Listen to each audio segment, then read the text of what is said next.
Tadbirkorlik uchun 12,5% kredit bor. Tadbirkorlik qilish maqsadida beriladi 12,5%dan. 6 oy imtiyozi davri bor. 36 oygacha 7 yilgacha beriladi.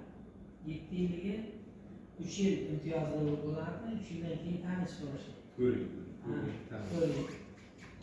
Maischilikka olaman desalaringiz 50 milliongacha zalogsiz beriladi, kafil qo'yiladi. 50 milliondan oshsa zalog qo'yiladi 100 milliongacha. Kafilda oylik shaxs yetmasa sug'urta qilishi mumkinmi? Yo'q. Sug'urta bilan sug'urta bilan o'tmaydi, kafil bilan o'tadi.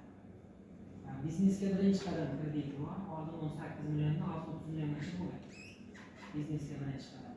Bu ham kafillik bilan beriladi 30 milliongacha. Uni talabi nima? Talabi kafil qo'yasiz. Yo'q, bu o'zini o'zi band qiladi, Siz bo'lish kerak. Farqi yo'q. Davlatda ishlamasang berilaveradi. Ishlasang berilaveradi. Ishlasang berilaveradi. Masalan, menga beriladi davlat ishlash. Beriladi. Hech bir beriladi.